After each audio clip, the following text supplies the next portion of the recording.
kidneys are a phenomenal organ. It's fortunate we have two, and obviously they make the urine, but they do so much more than people realize. And in renal failure, you know, for hypertension, diabetes is unfortunately a very common entity. Renal calculi form, all these different things can go on in the kidneys. And once again, we're there to help problem solve, whether it's doing biopsies of the kidneys, either ultrasound guided or CT guided. I kind of remember, again, I'm the old guy in the group. I remember that the urologist would kind of go up on the floor and they'd say, okay, the kidney's about here, we need to get a sample. And they would just kind of clean off the skin, put a needle down blindly, and take a sample. And quite frankly, a lot of these guys are really good. And a lot of times they would get what they want. But a lot of times they didn't. And now we've come a long way. We're much more sophisticated. We'll use ultrasound or CAT scan to make sure we're biopsying exactly the right area.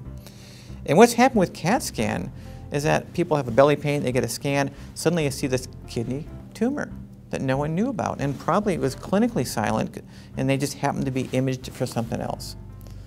So we see a lot of these kind of problems on our doorstep. What should we do with this?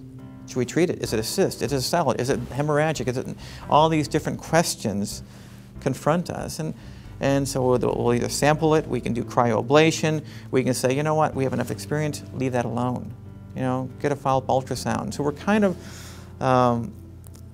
kind of direct a lot of those therapies.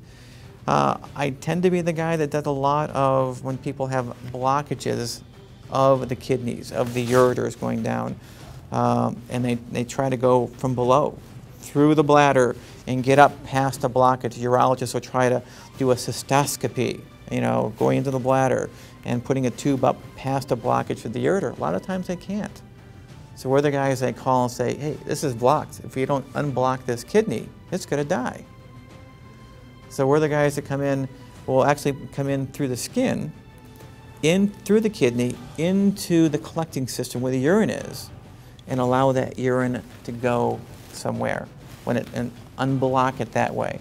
Once we do that, then often we're working through that same tube, we can get down through that blockage and put another tube from the kidney down to the bladder. That's called a nephroureteral stent. Kidney to bladder stent. A tube that just allows urine to go into the upper part of the tube, past the blockage, into the bladder. And once they have that there, whether it's a stone blockage, they can often do lithotripsy later on, or if it's tumor even, that this will allow them to function normally.